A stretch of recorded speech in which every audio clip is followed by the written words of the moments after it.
My father threatened to cut my tuition if I didn't kneel at my golden sister's wedding.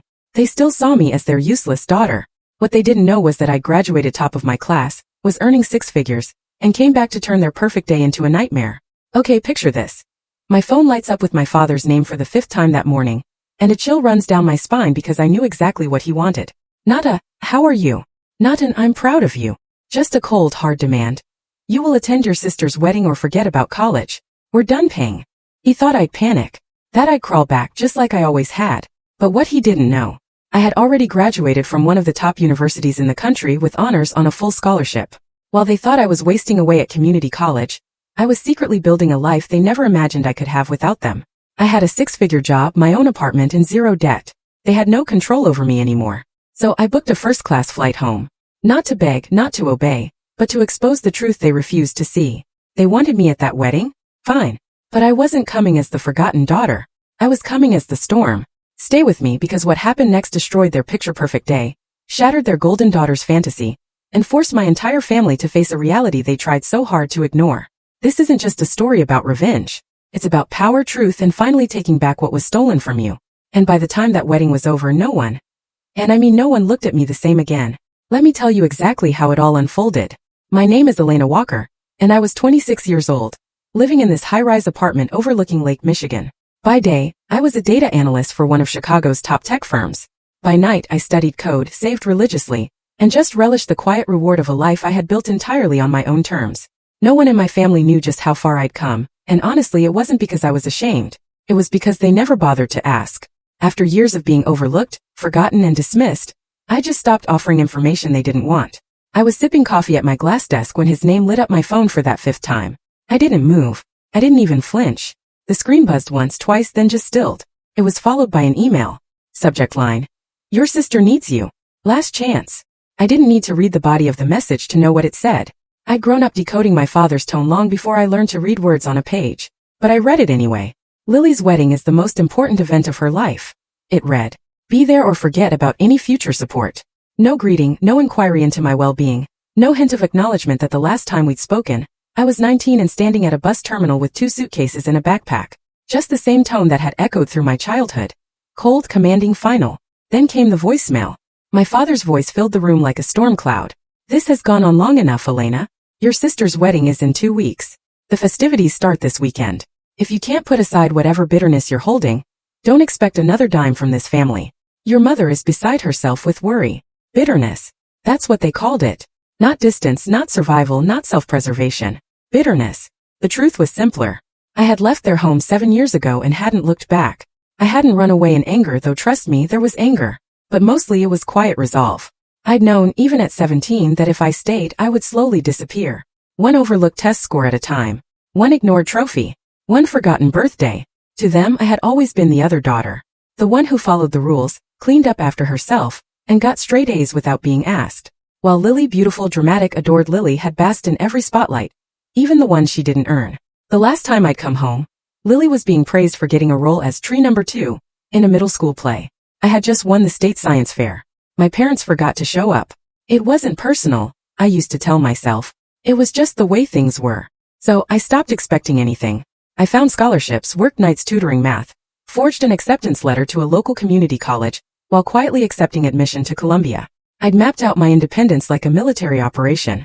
And now, years later, I had everything I needed. An apartment, a career, savings, peace. And then the message, the voicemail, the veiled threat. Be there or forget about any future support. They still thought I needed them. Still believed they held power. Still imagined I was the scared girl they had cornered into staying close to home, for Lily's sake, as if her self-worth were more important than my education. But they didn't know the truth. They didn't know I'd graduated with honors. They didn't know I made more money than both of them combined. They didn't know I hadn't needed their money for years, and I wasn't about to tell them over the phone. I opened my laptop and clicked through to the airline website. The wedding was in 2 weeks. That left plenty of time. I scrolled through ticket options and selected first class. Not because I needed the luxury, but because it sent a message. They wanted me home. I would come. Not as the quiet daughter, not as the forgotten one, but as the woman they didn't see coming. My finger hovered over the confirmation button. I clicked and then I smiled. Let the wedding begin. The small town hadn't changed.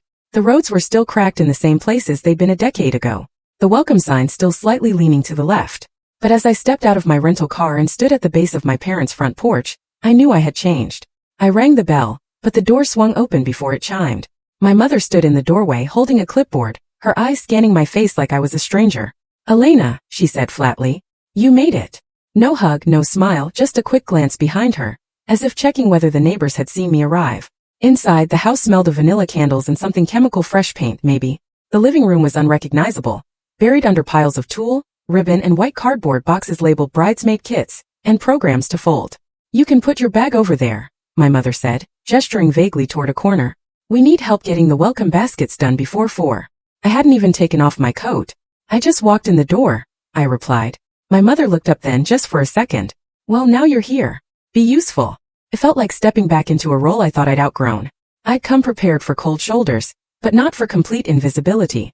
Within 5 minutes, I was handed a hot glue gun and a stack of faux pearl trimmings, as if the last 7 years of my life had never even happened. My father appeared an hour later, reading glasses perched low, holding a seating chart in one hand and a paper plate in the other. "Good. You're settled," he said. "Lily wants to review the table arrangements after dinner. And we need someone to steam the reception linens." "No, how was your trip?" "No, it's good to see you. Just orders." I said nothing. I noted how easily they slipped back into treating me like a utility. I could have told them I'd booked a first-class ticket, or that I'd left an urgent team meeting with my company's CFO to be here. But what would be the point? I made my way upstairs to the guest room. No longer mine, long since converted into extra storage, and changed into something plain, careful not to wrinkle my travel clothes. When I came back down, Lily had arrived. You could hear her before you saw her. I specifically said, cascading, not gathered. Lily's voice floated down the staircase, sharp and breathless. "If the florist can't follow simple instructions, maybe we should find another florist." I watched as my sister descended in a flurry of chiffon and faux tan, phone still pressed to her ear. Lily spotted me, raised a single finger, the universal sign for wait, and continued berating someone on the other end of the call. When she finally hung up, she offered me an air kiss near the cheek. "You made it," she said as if surprised. "Thank God. The caterer's threatening to walk and Mom can't figure out the seating chart. This wedding is going to kill me." She didn't ask how I'd been. Didn't notice the tension in my shoulders or the fatigue in my eyes. In this house, Lily's stress eclipsed all else. "Elena," our mother chimed in, appearing behind them. "You'll meet Evan at dinner. He's been such a help. Brilliant with investments. Elena's good with numbers too, aren't you?" Lily added casually, already walking away. "Well, you'll see. He's amazing." Dinner was at 6. Evan arrived precisely on time, bearing an expensive bottle of red and wearing a pressed white shirt that looked made to measure. He was tall, with a polished smile and the kind of handshake meant to impress. "So this is the mysterious sister," he said, locking eyes with me. I offered my hand. "Elena. Welcome," he added smoothly, with a slight bow of the head. "Lily talks about you all the time. She says you're the quiet one." I smiled politely but said nothing. I had met enough men like Evan to know when a performance was underway. Still, I listened. Evan spoke well, almost too well. He talked about crypto with a level of confidence that bordered on theatrical. Threw around phrases like market velocity and token liquidity with ease. Claimed to be part of a global network of investors with direct pipelines to platforms in Singapore and Zurich. Every few minutes, he'd glance toward Charles, who hung on his every word. "He's already helping your dad look at some real estate restructuring." Margaret chimed in over the salad course. "Just brilliant." I asked a question, something technical about blockchain protocols. Evan answered, but it was a bit too vague, a little too rehearsed. I leaned back in my chair and watched him talk. Charming. Confident. Slick. Too slick. Lily beamed the entire time. She laughed when Evan made a joke about people still using banks, leaned into his shoulder like a teenage girl with a crush, and recounted how he'd helped Daddy understand crypto in a single afternoon. The room pulsed with shared admiration. I, once again, was the quiet observer, the invisible thread in the fabric of my own family. But this time something had shifted. I was no longer a girl desperate to be noticed. I was a woman watching a puzzle I didn't yet fully understand, but I could already see the edges starting to come apart. Dinner was served in the formal dining room, a space rarely used except for holidays, or in this case, occasions that demanded appearances. My mother had arranged the table with polished silverware, linen napkins folded like swans, and wine glasses that caught the chandelier's light just so. It was clear this meal wasn't just about food. It was a stage. Evan took his seat at the head of the table, across from Charles, with Lily nestled proudly beside him. I was seated at the far end, opposite my mother. The seating arrangement wasn't accidental. It never was in this house. The opening courses were quiet, save for Lily's usual commentary about table runners and how the photographer was in love with her vision. But by the time the main course arrived, Evan had found his rhythm. It didn't take much prompting. So, Charles and I have been going over a few investment strategies, he began, cutting into his fillet with a practiced hand. With rates the way they are and volatility in the public markets, there's incredible upside in decentralized assets if you know where to look. Charles nodded solemnly, as if he'd been studying finance his entire life. He's really opened my eyes. I never realized how old-fashioned traditional banks are. Evan smiled, pleased. Most people don't. But in Singapore, Zurich, even Dubai, we're seeing accelerated models that make the US look prehistoric.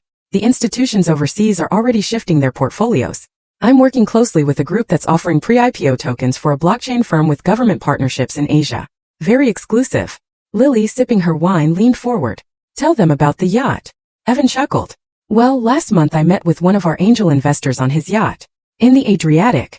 Only way to talk business without distractions. The table gave a polite laugh. I did not.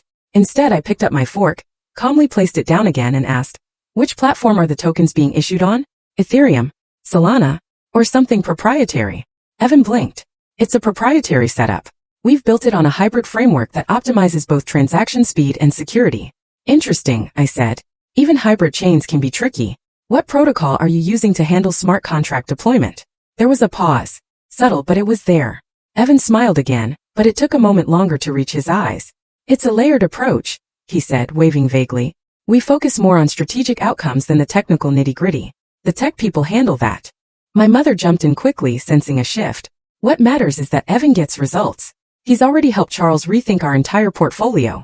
That's true, Charles added. He's got access to opportunities you won't find on the open market. I tilted my head slightly. Do those opportunities come with regulatory oversight? I assume you have SEC documentation for any domestic capital raised. Evan's jaw twitched, almost imperceptibly. These are private placements, Elena. Not your average 401k stuff. Charles leaned back, setting his fork down harder than necessary. Is there a point to this line of questioning? I looked at my father. No point, just curious. Seems to me like you're being combative, Charles said. Not everyone needs to be interrogated at the dinner table. I wasn't aware asking about financial compliance was combative, I replied. You've always had a way of making people uncomfortable, Margaret said with a strained smile. Just let your sister be happy. Evan laughed, light and dismissive. It's fine. I get this a lot. Some people just don't understand what we're building. It's new. Revolutionary ideas always attract skeptics. Lily, visibly irritated, reached for her wine. Why are you doing this? I looked at my sister. Doing what? Making it a thing. Lily said. Every time something good happens to me, you find a way to throw shade. Charles pointed his knife toward me like it were a baton. That's exactly it. You've always been resentful. It's not Evan's fault you've been struggling. I didn't laugh. I didn't flinch. I simply picked up my glass, took a small sip and let the silence settle. They didn't know. They still thought I was working part-time, cobbling together tuition, maybe living with roommates in some drafty apartment. They still believed I was the one who fell short. I had made 6 figures last quarter alone. But saying it out loud would only turn into another accusation, bragging, ungrateful, difficult. So instead I sat with my thoughts. Evan returned to his speech, talking about token liquidity and off-market deals that sounded suspiciously vague. He mentioned more cities. Singapore again, a firm in Switzerland, a partner in the Caymans. All impressive, if only by virtue of sounding far away. But the pattern was forming. Big words, global locations, no specifics, no documentation. It wasn't the content that bothered me. It was the choreography. Evan knew how to impress people like my father. Confident tone, bold claims, exotic names. To someone like Charles, that was all it took to feel important, in control, ahead of the curve. I looked around the table. They were mesmerized. Lily's eyes sparkled. My mother smiled with pride. My father nodded like he'd just discovered a gold mine. Evan was winning the room and he knew it. And yet, in all his polish and precision, something about him didn't add up. Not yet. Not clearly. But I felt it. Like the tension before a wire snaps. The quiet note behind the music that doesn't belong. I didn't know what Evan was hiding, but I intended to find out. The next morning, I wandered into my father's study while looking for a pen. I had barely slept, my mind too busy replaying the previous night's dinner. Evan's performance, as slick as it was, hadn't satisfied my curiosity. If anything, it had sharpened it. Charles's study was, as I remembered, lined with shelves of unread books and framed certificates of financial courses he had taken at community college decades ago. On the desk sat an open file folder, neatly stacked papers waiting to be signed. I recognized the header immediately. Home Equity Loan Refinance Agreement. My breath caught. I flipped through the pages carefully, my trained eyes scanning the loan terms. It was recent, dated just 3 weeks prior. The house, the very same one nearly paid off after 25 years, was now tied to a second mortgage, a significant one. I flipped further. There, scribbled in Charles's tidy cursive, was a note in the margin. Per Evan's recommendation, 20% returns projected by Q2. I froze. This wasn't just my father dabbling in an investment. He had staked the house on it. The house my mother once swore would be their legacy. All on Evan's word. I replaced the papers exactly where I found them and exited quietly. Downstairs, the wedding madness had resumed. Flower arrangements, catering calls, place card chaos. It was the perfect distraction. Later that afternoon, as I stepped into the backyard for air, I spotted Aunt Diane beside the rose bushes, pulling weeds with gloved hands. I walked over, partly to escape, partly for clarity. Diane looked up and smiled. Didn't think we'd see you again, kid. I forced a smile. Family duty. Diane stood, brushing dirt from her knees. Lily's wedding is a production. You could say that, I replied. Diane glanced toward the house, then leaned closer. You believe in that fiancé of hers? I raised an eyebrow. You don't. I don't know, Diane admitted. He's charming, sure, but something feels off. Last month, a neighbor down in Tampa lost his retirement fund to a guy who talked just like Evan. Crypto this global that promised returns that sounded too good to be real. My pulse quickened. Do you remember the name? I asked. Just bits, Diane said. The guy changed his name a couple of times. But one of the aliases was Edward something or Ethan. It wasn't much, but it was enough. That night, back in the guest room, I powered up my laptop. I no longer needed to pretend. Gone was the obedient daughter. What sat before the screen now was a trained analyst with an advanced degree in data science, a career in fraud detection, and a brain built for pattern recognition. I opened my usual suite of tools: public registries, business databases, social media scrapers, and metadata trackers. It was second nature to me now. The same way an artist sees brushstrokes, I saw digital inconsistencies. I started with the name, Evan Cross. Nothing, at least nothing predating 2 years ago. I widened the search. Then I found something curious. An archived engagement announcement from 3 years ago in Colorado. Same face, different name, Ethan Lewis. I dug deeper. A LinkedIn profile registered under Edward Lambert. Now deleted, but with remnants cached by the Internet Archive. The profile matched Evan's resume too perfectly. Blockchain advisor, investor network, global finance. 3 aliases. Same face. Same playbook. And with each identity I noticed the same pattern. Appearance, charm, investment pitch, then vanishing after a large financial shift. I pulled the public bankruptcy records for each location tied to the previous names. Each showed an uptick in personal losses from community investors within months of Evan's, or Ethan's, or Edward's appearance. It was no longer a hunch. It was a pattern, a deliberate, polished operation. And now he had my family in his crosshairs. I sat back, heart pounding but my face calm. I wasn't angry. Not yet. This wasn't personal vengeance. It was statistical inevitability. I had seen this before in other cases, just never in my own home. I opened a new file, labeled it Cross-Fraud Risk Report V1. Tomorrow I would begin building the case, and this time my family would be forced to listen, whether they wanted to or not. I didn't sleep much that night. My laptop screen had burned its glow into my vision long after I shut it. I kept thinking of the faces behind the data. Real people, real losses. And now my sister was standing at the edge of the same trap. The next morning I made a call. It took 3 transfers and a sympathetic dispatcher in Colorado to help me track down one of the names I had found in my late-night search. Karen Delaney, a woman listed in a police report from 3 years ago tied to a financial disappearance eerily similar to what I now suspected. Karen's voice was cautious on the phone. Who are you again? My name is Elena Hart, I said.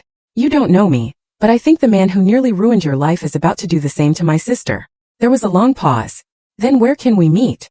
We sat across from each other at a small table in a quiet cafe just outside of town. Karen looked older than her years, eyes guarded, posture stiff. Her hands trembled slightly as she stirred her coffee. I didn't speak first. I let Karen take the time she needed. After several minutes, Karen finally opened her purse and slid over a worn folder. Inside were photographs, bank statements, email printouts, even a faded engagement invitation with the name Edward Lawson printed in gold lettering. I blinked. The face on the photo smiled back at me. Sleek suit, carefully styled hair, arm wrapped around Karen's waist. It was unmistakably Evan. Different name, different city, same man. We met at a tech conference in Denver, Karen began, her voice low but steady.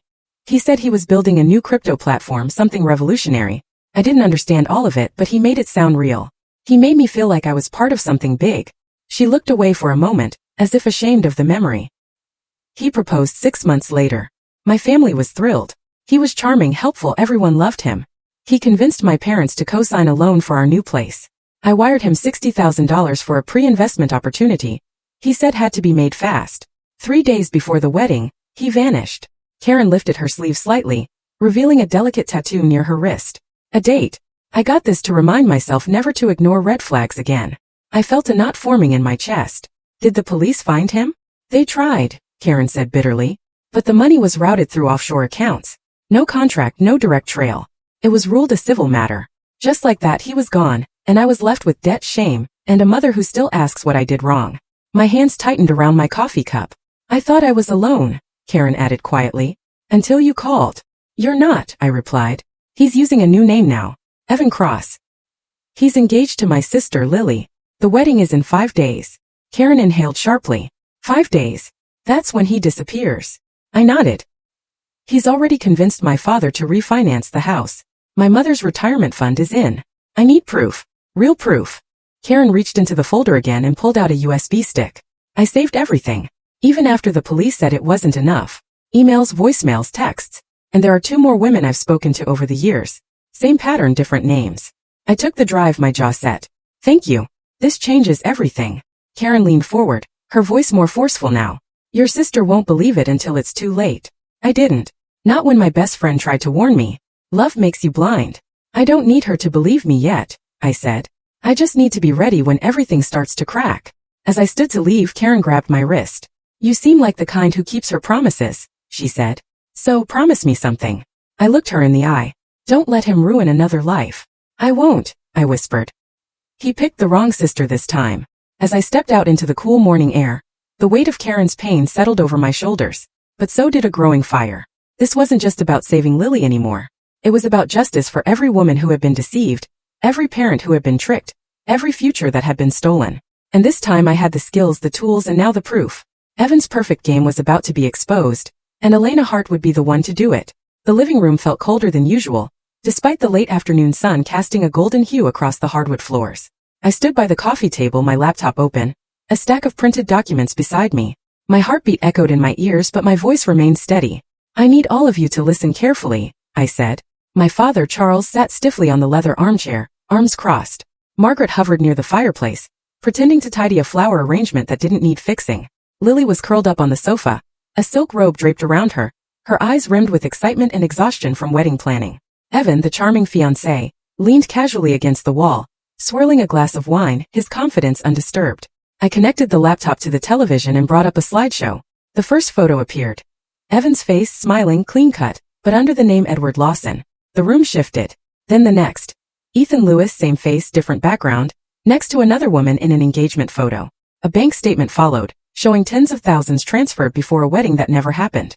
Police reports, names of victims, timelines. Each file I displayed built the pattern tighter, more damning. Karen's voice, recorded from our meeting, played through the speakers. He left 3 days before the wedding. Took everything. I turned to face them. His name isn't Evan. He's used at least 3 aliases. He's done this before. Every single time he wins, gains trust, takes the money and disappears. Evan chuckled softly, the sound like nails against a chalkboard. Are you serious? This is a smear campaign. You think I'm some con artist using fake names? That's absurd. He turned to Charles and Margaret, his voice warm, wounded. Sir, ma'am, I love Lily. I'd never do anything to hurt her. This is disgusting. Lily looked stunned. Her mouth opened but no sound came. Her gaze darted between the screen and Evan's face, searching for reassurance. Charles stood up, his voice sharp. That's enough, Elena. You've embarrassed yourself and insulted a guest in our home. He's not a guest, I said. He's a predator. Margaret stepped forward. Her tone clipped. You've always had issues with your sister's happiness. This isn't about Evan. It's about you. What? I whispered. You've been distant for years, never supportive, and now you come back uninvited and try to ruin her wedding. Her one perfect day. Margaret's voice rose, trembling. Lily finally spoke, tears brimming. You were never happy for me, Elena. Never. Every time I achieved something, you made it about you. Why can't you just let me have this? I took a step forward. Because he's lying to you. Lily shook her head violently. No, you're lying. Because you can't stand that for once someone picked me. Not you. I reeled. The words hit harder than I expected. I looked to my father, hoping for something, doubt, consideration, anything. But instead, Charles glared at me with the cold authority of a man convinced. You're just jealous, Elena. Admit it. You've always been jealous that Lily has what you never could, charm, warmth, a family who actually wants her around. The silence that followed was deafening. I make 6 figures, I whispered. I've built a life on my own, and none of you ever noticed. That's not the point, Margaret snapped. Family is about showing up, supporting one another, not digging up dirt and waving it around like some kind of victory. I stared at them. My mouth opened but words failed me. I wasn't sure what hurt more. Their refusal to see the truth, or their eagerness to believe the worst of me. Evan, ever the actor, put an arm around Lily's shoulder. It's okay, babe. Let her have her moment. She clearly needs help. Margaret flinched at that word but said nothing. Lily leaned into him. I shut the laptop slowly. I warned you. As I turned to leave, Aunt Diane, who had been silently watching from the doorway, stepped further into the room. Her eyes didn't leave Charles's face. Elena, Diane said quietly, can I speak to you for a moment? We stepped into the hallway. Diane's voice dropped to a whisper. I believe you. My eyes filled with tears but I didn't let them fall. Diane continued. Charles, he's not telling the whole truth. The refinancing papers you found, he didn't mention them to Margaret. And when I asked him about them yesterday he got flustered. He's hiding something. My spine straightened. What kind of something? I don't know. But he's too invested in Evan. And not just emotionally, financially. He's got more at stake than he's saying. I nodded. Then I need to move faster. I walked out the front door, my heart pounding, not with grief this time but with clarity. My family had chosen comfort over truth again. But this time the truth had teeth and I wasn't done yet. The front door slammed shut behind me with a force that echoed down the darkened street. The click of the lock that followed felt louder than anything Charles had ever said. I stood motionless on the porch, stunned, the warm evening air unable to fight off the cold that had settled in my chest. It had happened so fast. Charles's face, red with fury, had twisted as he jabbed a finger toward the door. Get out. I don't care where you go, but you will not stay in this house another minute. Margaret had gasped but said nothing. Lily buried her face in Evan's chest, shaking with tears, not over what had been revealed, but over the disruption I had caused. Not one of them had asked if the documents were real. Not one had stopped to consider that I might be telling the truth. The choice had already been made. Now I stood with my suitcase beside me, the porch light casting long shadows. I hadn't planned to reveal the truth this way, but I wasn't going to leave like some disgraced child slinking into the night. I turned around, stepped back to the doorway and knocked once hard. Charles flung open the door. What more could you possibly want? To say what should have been said years ago, I replied, my voice calm but full of steel. Margaret appeared behind him, looking torn but silent. Lily refused to look at me. You think I came here out of jealousy? I said, my gaze locking with my father's. You think I spent nights digging into Evan's past because I couldn't stand seeing Lily in a white dress? No. I came here because unlike you, I pay attention to what matters. I opened my purse and pulled out my company ID badge, holding it up so they could see. I didn't go to community college. I went to Columbia, full scholarship, graduated top of my class in data analytics. I reached into my bag again and held up a letter with the company letterhead. My most recent promotion to senior data strategist. I've been working at one of the most respected tech firms in Chicago since I was 21. I pay my own rent, my own health insurance, and yes, my own student loans, because you cut me off when I didn't follow the plan you set for me. Charles's mouth opened but no sound came. I've been independent since I was 18. I continued, my voice unwavering. Everything I have I earned. While you were too busy giving Lily applause for showing up, I was out there building a life you never bothered to ask about. I took a step forward. Charles instinctively stepped back. I didn't come here to destroy anything. I came here to protect what little is left. I tried to warn you before it was too late. You're still leaving, Charles growled, though with less conviction than before. I know, I said. I looked once more at my mother.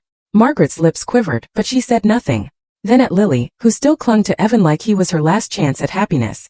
Evan's face remained unreadable, but his eyes were calculating, already preparing for the next move. I drew in a breath. I'm not running away, Dad, I said softly but firmly. I'm walking away with the truth, and you'll remember that when everything falls apart. I turned and walked back down the steps, my heels striking the concrete like punctuation marks. Each step was a beat of finality. I didn't look back, not once. The night air felt different this time, sharper, cleaner. I pulled my coat tighter, not against the cold, but against the weight I'd finally shed. The invisible daughter was no longer invisible. Inside that house they would continue spinning illusions for a little while longer. But truth, I knew, had a way of showing up, loud, brutal, and undeniable. And when it did, they'd remember the moment I stood at that door, told them who I truly was, and left without asking for anything in return. Just 3 days before the wedding, Evan disappeared. At first, Margaret assumed he had gone to finalize a surprise for the reception. Charles brushed it off, claiming Evan had mentioned a business meeting. Even Lily tried to excuse it, saying he might be giving her space before the big day. But as the hours ticked by, unanswered calls piled up, and Evan's voicemail changed to an automated service, the illusion began to crack. By the next morning his phone was off. His hotel suite, booked under a different name, was empty. The front desk confirmed he'd checked out before dawn and had left no forwarding address. Then came the banking alerts. Charles stared at the screen in disbelief. Every cent from their joint wedding account gone. Margaret opened her retirement portal only to find her balance at zero.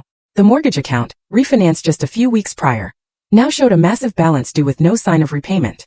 Lily stood frozen in the kitchen as Charles tore open envelope after envelope. Each one confirmed what I had tried to warn them about. The trust account Charles had opened to grow wealth, through Evan's investment connections, wiped. The credit cards, maxed. The backup savings fund, transferred to an untraceable account linked to an LLC in the Cayman Islands. Margaret collapsed onto the couch, a soft moan escaping her lips as the full scale of the betrayal settled in. Charles clenched his fists so tightly his knuckles turned white, his face pale with disbelief, not just at the theft but at himself. He had welcomed Evan in, praised him, defended him, and now Evan was gone, just as I said he would be. In the hours that followed, reality hit harder. The caterer pulled out after learning the deposit check had bounced. The florist arrived only to remove all arrangements after non-payment. Even the photographer canceled, citing unpaid invoices. Lily's gown, custom-made and already altered, hung limp in the hallway untouched. And amid it all, Lily sat in silence. Her perfectly manicured fingers trembled around her phone, hovering for hours over my contact. By evening she finally sent the message. I was wrong. Please come home. I need you. No emojis, no punctuation, just a raw, desperate plea. I sat by the window in my Chicago apartment, sipping black coffee. The skyline blinked peacefully in the distance. I had seen the news articles first. Then came Aunt Diane's update. Finally Lily's message, stark and heavy. I reread the words again. Please come home. The irony wasn't lost on me. Home had never been a place where I felt seen. And now, with their world in ashes, they called for me. A part of me wanted to ignore it. Let them sit in the consequences of their choices. Let them understand what it meant to discard someone who only ever tried to protect them. But another part, the part that still remembered Lily clinging to me during thunderstorms as children, or our shared giggles over secret chocolate bars hidden under the bed, couldn't quite walk away. I set the mug down. Not out of pity, not out of forgiveness, but because power didn't always mean revenge. Sometimes it meant being the one person who didn't turn away even when they had. I opened my suitcase and began to pack. Not for a wedding, for the reckoning. The Walker house no longer felt like a home when I returned. The front porch, once glowing with bridal decorations, now stood bare. The white ribbons removed, the flowers gone. The wood beneath the banister chipped where staples had been ripped out in haste. Inside, the silence was heavier than the chaos of wedding preparations had ever been. My father paced in the living room with the same clipboard he had once wielded as authority, but now it hung limp in his hand. Margaret sat at the dining table, her face pale, lines of worry etching deeper than I remembered. Lily was upstairs, her sobs muffled through the floorboards. They had called me back because there was no one else left. I placed my briefcase on the coffee table and remained standing. I did not remove my coat, did not sit, did not soften my tone. I will help you, I said, but not on your terms. On mine. Charles turned quickly, his eyes bloodshot, desperate but still laced with pride. We need immediate funds. The bank? No, I cut him off. Not immediate funds, not cash, not a bailout you can squander. Every cent will move through a licensed financial advisor. You will not have direct access. If I step in, it's under professional oversight. Nothing informal, nothing hidden. My father's jaw tightened. He opened his mouth to argue, but Margaret reached over and touched his wrist, silencing him. I continued, my voice firm. This is not a gift. It's not charity. It's a transaction with conditions. And the first condition is this. I pulled a stack of documents from my briefcase, the paper crisp against the still air. You will sign this acknowledgement. In writing. Witnessed. Notarized. Charles frowned and reached for the top page, scanning it quickly. His face darkened. This is nonsense. My voice sharpened. Read it aloud. Charles slammed the paper back onto the table. Margaret picked it up with trembling hands and read softly. We, Charles and Margaret Walker, acknowledge that for years we created and maintained an environment of favoritism and emotional neglect, favoring one child over the other. Her eyes lifted to me, shame heavy in her expression. You want us to sign this? Yes, I said. Because I will not allow you to rewrite history once you've been rescued. If I help you save this house, save what you have left, then you will put in writing what you denied me for 20 years. You will say it. You will admit it. Charles pushed back his chair so hard it scraped the floor. You don't dictate terms in this house. I leaned forward, my gaze unflinching. I do when I'm the one keeping the roof over your head. For a long brittle silence, no one moved. Then Margaret's voice broke it, quiet, weary, yet carrying more weight than I had ever heard before. Charles, she's right. He spun toward her. Don't you dare. She's right, Margaret repeated louder this time. Her hand shook as she set the paper down. Do you know why I recognized what we were doing to her? Because it was done to me. She lifted her eyes to me, and for the first time, they brimmed with something that looked like truth. I was the forgotten one too. My sister was the golden child. My parents poured everything into her. I swore I would never repeat it. And then I did. My breath caught. I had imagined many things my mother might say in this moment. Deflection, excuses, even tears. But not this. Not confession. Margaret pressed her hands together, twisting her wedding ring nervously. I told myself Lily needed more, that she was fragile, that you were strong enough to stand on your own. But really I was replaying the same script I grew up with. Only this time I was on the other side. Charles stared at her, thunderstruck. His authority, once so absolute, seemed to drain from him. Margaret turned back to me. If signing this is what it takes, I will sign. Because I won't deny you any longer. I looked at my mother, measuring every word. There was sincerity there, but also too many years of silence to erase with one admission. Still, this was something more than I had ever been given before. I slid the pen across the table. Then sign. Margaret picked it up with trembling fingers. For a moment she hesitated, staring at the space where her name would go. Then she pressed the ink into the paper, her signature flowing across the page. I turned to my father. Your turn. Charles's hand hovered, his pride warring with the reality of foreclosure notices and empty accounts. Finally, with a grimace that looked more like defeat than agreement, he scrawled his name. I gathered the signed papers and slid them back into my briefcase. Only then did I sit. Good, I said. Now we can begin. But remember, this isn't about trust anymore. That ended when you chose him over me. This is about control, and this time I have it. No one argued. The balance of power in the Walker family had shifted. And for the first time, Elena wasn't invisible. She was undeniable. The evening stretched heavy inside the Walker living room. The signed papers sat in my briefcase like a silent witness. But I knew a signature alone would not cleanse the past. I looked at my parents, at my sister curled small in the corner of the sofa, and realized the time had come to strip away the last layer of denial. You want to know why I don't believe in your idea of family? I said, my voice calm but unwavering. Because for me, family was always a one-way street. I stood, my eyes fixed on Charles and Margaret. Do you remember my 8th birthday? You forgot. Both of you. I sat in the kitchen waiting for cake that never came while you took Lily to her dance recital. You told me later it was an oversight. But when she won nothing more than a participation ribbon, you took her out for ice cream and posted photos as if it were a championship. Margaret's lips parted, but no words came. 9th grade, I continued. The science fair. I won first place for analyzing water quality in the county. I stood there holding a ribbon while Principal Davis asked why my parents hadn't shown up. You were at Lily's soccer game. She scored 1 goal. You told that story for weeks. My mother's hands gripped the edge of her chair, knuckles white. Charles avoided my eyes. High school graduation, I said, my voice tightening. You left the ceremony early. Not because of traffic, not because of work. Because Lily had a date to prom, and you didn't want her to miss the hair appointment. I walked across that stage and looked up to find the seats where you should have been. Empty. The words landed like stones in water, rippling through the silence. No one moved. My voice softened, but the edge of pain remained. Every milestone that mattered to me you erased. Every moment I thought you might notice, you chose her instead. And I let it happen. I told myself I didn't need your approval. But I did. I just stopped admitting it when it hurt too much to hope. I turned to Lily.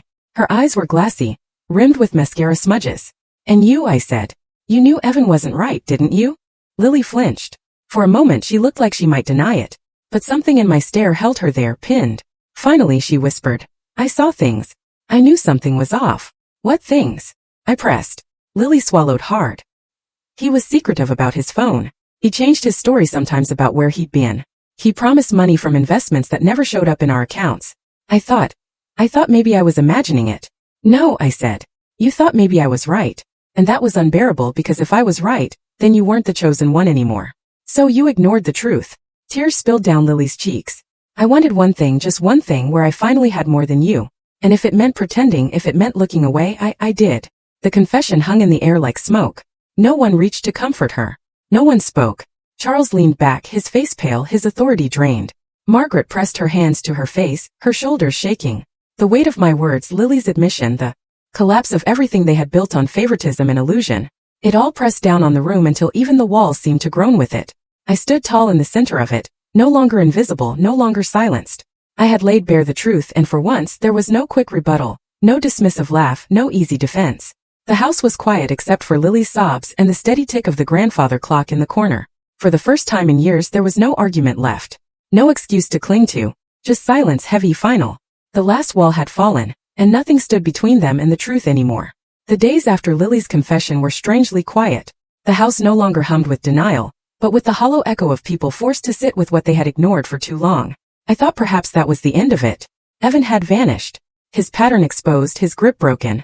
But predators rarely leave quietly. A week later I received a letter delivered by courier. Heavy cream paper, bold serif font, legal letterhead. It was addressed not to my family, but directly to me. The message was short, precise, and dripping with arrogance. Cease and desist. It accused me of defamation, libel, and intentional interference with contractual relations. It claimed I had fabricated identities to destroy Evan's reputation, and demanded I retract my statements or face a lawsuit for damages exceeding $500,000. I read the letter once, then again, my pulse steady. I almost laughed. It was classic Evan. Twist the truth, weaponize intimidation, and count on people folding under pressure. But I was not one of his usual marks. I picked up the phone and dialed Vivian Scott, my mentor, the woman who had once guided me through my first corporate fraud investigation, and who knew the law as well as she knew herself. Vivian answered on the second ring. "He's back, isn't he?" she asked without preamble. "Yes," I said. "And he wants to sue me." Vivian's voice was calm, steady as stone. "Then we'll answer him with the truth he's so afraid of."